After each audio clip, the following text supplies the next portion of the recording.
नमस्कार। इस अवसर पर मैं आप सबको लोकतंत्र के इस पर्व की शुभकामनाएं देने के लिए रविंद्रनाथ टैगोर की लिखी हुई एक प्रार्थना या कविता प्रस्तुत कर रही हूँ। इसमें टैगोर ईश्वर से प्रार्थना कर रहे हैं कि भारत देश के वासी नैतिकता और कर्मठता की राह पर चलकर एक आज़ाद देश में सांस ले, जहाँ डर, झूठ, पाखंड और भेदभाव से उन्हें छुटकारा मिले। ये रचना हमें भारतवर्ष के ऋषि मुनि और चिंतकों की बौद्धिक परंपरा से अवगत कराती है, जिसे आजकल की झूठ और नफरत की विभाजनकारी राजनीति मिटाने की कोशिश कर रही है। टैगोर ने ये कविता मूलतः 1901 में बंगाली में लिखी थी और स्वयं इसका अंग्रेजी में अनुवाद किया था। इस कविता को बाद में उनके काव्य संग्रह गीतांजलि में शामिल किया गया था। गीतांजलि के लिए टैगोर को 1913 में नोबेल प्राइज इन लिटरेचर से सम्मानित किया गया था। जवाहरलाल नेहरू अपनी पुस्तक ग्लिम्पसेस ऑफ वर्ल्ड हिस्ट्री के अंत में इस कविता को उद्धृत करते हैं। एक तरह से ये कविता या प्रार्थना भारत के संविधान निर्माताओं की भावना को व्यक्त करती है।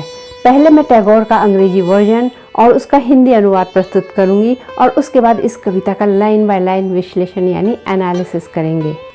टैगोर लिखते हैं, Where the mind is without fear and the head is held high, where knowledge is free, where the world has not been broken up into fragments by narrow domestic walls, where words come out from the depth of truth, where tireless striving stretches its arms towards perfection, where the clear stream of reason has not lost its way into the dreary desert sand of dead habit, where the mind is led forward by thee into ever-widening thought and action, into that heaven of freedom, my father, let my country awake।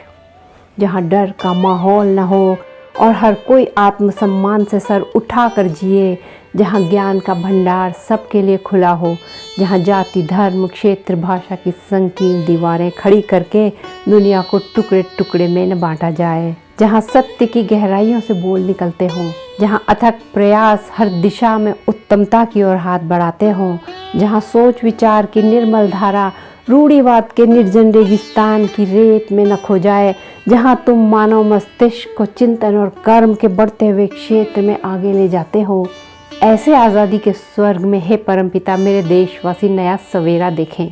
Rabindranath Tagore इस कविता में ऐसे भारतवर्ष की कल्पना कर रहे हैं जो नैतिकता और सत्य की आंतरिक सत्ता से निकलता है। टैगोर का विश्वास था कि हम सभी के भीतर देवता का अंश है। उनके अनुसार सत्य एवं ज्ञान का यह स्रोत मानव स्वभाव को बेहतर बना सकता है और उत्कृष्टता की ओर अग्रसर मनुष्य बेहतर राष्ट्र बना सकते हैं। अब इस कविता की पंक्तियों पर एक एक करके चर्चा करेंगे। कविता शुरू होती है, Where the mind is without fear and the head is held high, जहाँ डर का माहौल न हो और हर कोई आत्मसम्मान से सर उठाकर जिए। इन पंक्तियों में टैगोर भविष्य में व्यक्तिगत, सामाजिक और राजनीतिक क्षेत्रों में सुधार की कल्पना करते हैं।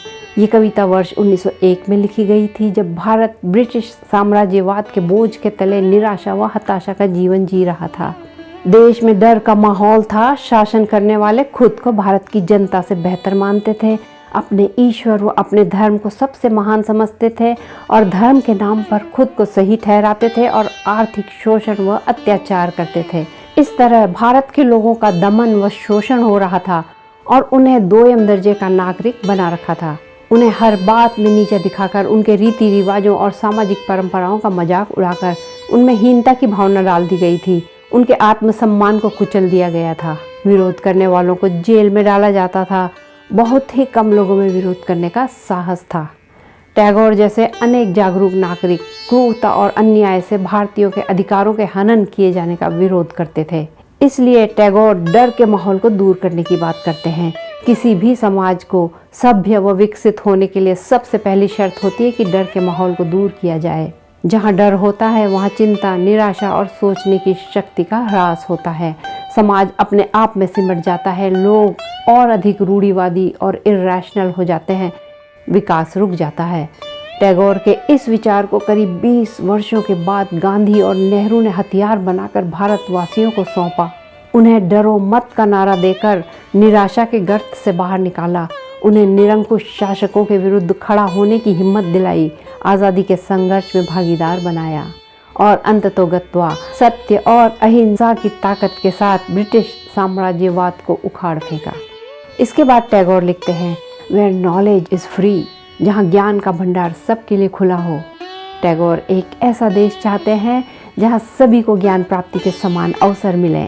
जैसा कि आप सभी जानते हैं, भारत में वर्ण व्यवस्था के चलते और पश्चिम में गुलाम प्रथा की वजह से अधिकांश लोगों को शिक्षा से वंचित रखा जाता था।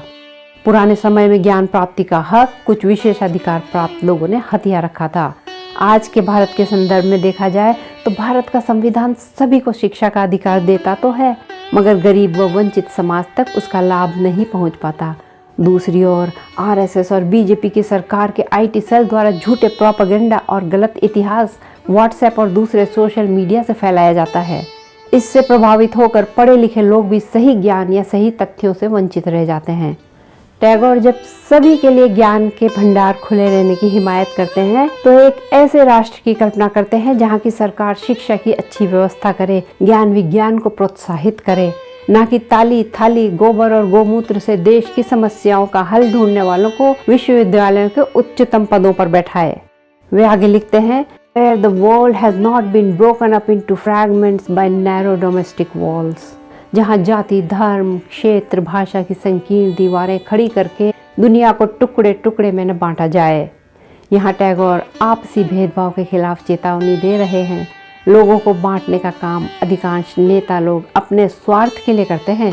वे लोगों को हिंदू मुस्लिम सवर्ण दलित में बांटकर अपने हाथ में पैसा और ताकत इकट्ठा कर लेते हैं। पिछले कुछ वर्षों में भारत में नफरत और विभाजन की राजनीति का वर्चस्व रहा है। आम गरीब जनता को बेवकूफ़ बनाकर राजनीतिक दलों ने बेपनाह धन इकट्ठा किया है और आज इस पैसे से राजसी ठाट बाट तो किया ही है, अब और भी आगे निकलकर स्वयं को भगवान भी घोषित कर दिया है। इन बंटवारा करने वालों के चंगुल में फंसकर हमारी मानसिकता संकीर्ण हो जाती है। इसे दूर करने के लिए जरूरी है कि हम पूर्वाग्रहों का त्याग करें और दूसरों को स्टीरियोटाइप करना बंद करें। ये तभी संभव है जब दूसरों की विभिन्नता को स्वीकार किया जाए और एक दूसरे के साथ सम्मानपूर्वक व्यवहार किया जाए। टैगोर ने अपने पूरे जीवन में सभी प्रकार के भेदभाव व अलगाववाद, क्षेत्रीय धार्मिक सांप्रदायिक बौद्धिक सभी का विरोध किया। उनका मानना था कि ज्ञान ही हमें कट्टरता और छोटी सोच से मुक्त करने में मदद कर सकता है। ज्ञान के साथ वे सच्चाई के साथ जीवन यापन का महत्व भी बताते हैं। Where words come out from the depth of truth, जहाँ सत्य की गहराइयों से बोल निकलते हों। अभी तक टैगोर बाहरी दुनिया से संबंधित गुणों की बात कर रहे थे, अब वे व्यक्ति के अंतर्मन की ओर मुड़ते हैं। सत्य की गहराई से तात्पर्य है हमारे अंदर निहित नैतिकता और आध्यात्मिक अच्छाई जिनसे सत्य उत्पन्न होता है। टैगोर के अनुसार आंतरिक नैतिकता से निकले शब्दों से ही एक न्यायपूर्ण राष्ट्र या आदर्श राज्य बनाने के लिए दृष्टि यानी विजन प्राप्त होता है। टैगोर के इसी विचार का अनुसरण करते हुए गांधी और नेहरू ने नैतिकता की राह पकड़कर आज़ादी के लिए संघर्ष किया। इसी नैतिकता को धुरी बनाकर आज़ादी के बाद राष्ट्र निर्माण में योगदान दिया। आज जहां चारों ओर झूठ का बोलबाला है तो टैगोर का ये आग्रह और भी प्रासंगिक हो जाता है। अगली पंक्ति में टैगोर कर्म योग की बात करते हैं। Where tireless striving stretches its arm towards perfection, जहाँ अथक प्रयास हर दिशा में उत्तमता की ओर हाथ बढ़ाते हों। अथक प्रयास निश्चित रूप से नैतिक बौद्धिक कलात्मक आध्यात्मिक तो हैं ही, साथ ही आज के संदर्भ में व्यावसायिक व उत्पादन बढ़ाने से संबंधित भी हैं। जिस देश में लोग सब चलता है वाली सोच से काम करते हैं, उन्हें टैगोर अपने प्रयासों में उत्कृष्टता लाने की हिदायत देते हैं। जहां पिछली पंक्तियों में उन्होंने ज्ञान नैतिकता और सत्य जैसे एब्स्ट्रैक्ट या अमूर्त सिद्धांतों की बात की, अब वे प्रैक्टिकल बात कर रहे हैं, कर्म योग की बात कर रहे हैं। जब सभी लोग अपना अपना काम ईमानदारी से करेंगे तभी राष्ट्र आगे बढ़ सकता है। ईमानदारी से काम करने का ये मतलब नहीं है कि आप सोचना छोड़ दें और सिर्फ दूसरों के कहे पर अपना जीवन व्यतीत करें। अगली पंक्ति में वे कहते हैं, where the clear stream of reason has not lost its way into the dreary desert sand of dead habit, जहाँ सोच विचार की निर्मल धारा रूढ़िवाद के निर्जन रेगिस्तान की रेत में न खो जाए, यानी भारत की प्राचीन सोच विचार की परंपरा को आगे बढ़ाएं, बिना सोचे समझे पुरानी रूढ़ियों के रेगिस्तान में न भटके, हर धारणा हर विचारधारा पर प्रश्न करें, यहाँ टैगोर अंधविश्वास, परंपरा, रीति रिवाज और विचारों की बिना सोचे समझे विवेकहीन अधीनता के अंधकार को दूर करने के लिए तर्क संगत सोच रखने का आह्वान कर रहे हैं। Where the mind is led forward by thee into ever-widening thought and action, जहाँ तुम मानव मस्तिष्क को चिंतन और कर्म के बढ़ते हुए क्षेत्र में आगे ले जाते हो। वे ईश्वर से ये प्रार्थना कर रहे हैं कि मनुष्य सोच विचार यानी क्रिटिकल और इनोवेटिव थिंकिंग और इंफ्रास्ट्रक्चर और प्रोडक्शन के क्षेत्र में सदा आगे बढ़ता रहे, यानी बुद्धिजीवी और कर्मयोगी दोनों को आगे बढ़ने के अवसर मिले ताकि वो देश को सही राह दिखा सकें। तो टैगोर ऐसे राष्ट्र के लिए ईश्वर से प्रार्थना कर रहे हैं जहाँ डर न हो, हर व्यक्ति आत्मसम्मान से जिए, उसे ज्ञान प्राप्ति के बराबर अवसर मिले, भेदभाव न हो, झूठ और अंधविश्वास कम हो, लोगों का बौद्धिक व आध्यात्मिक विकास हो, साथ ही सभी अपने काम उत्कृष्टता से करें। अंत में टैगोर लिखते हैं, into that heaven of freedom my father let my country awake. ऐसे आज़ादी के स्वर्ग में हे परमपिता, मेरे देशवासी नया सवेरा देखें। गुरुदेव की ये पंक्तियाँ एक व्यक्ति से लेकर राष्ट्र व मानव सभ्यता के विकास के लिए रूपरेखा प्रदान करती हैं। संक्षिप्त में कहें तो वे चाहते हैं कि भारतवासियों को खुद का विकास करने की आज़ादी मिले ताकि देश आगे बढ़ सके। नेहरू और अंबेडकर की अगुवाई में बने भारत के संविधान के मूल में भी इन सब सिद्धांतों का प्रभाव है। मेरी भी यही प्रार्थना है कि ऐसे आज़ादी के स्वर्ग में हे परमपिता, मेरे देशवासी नया सवेरा देखें। नमस्कार।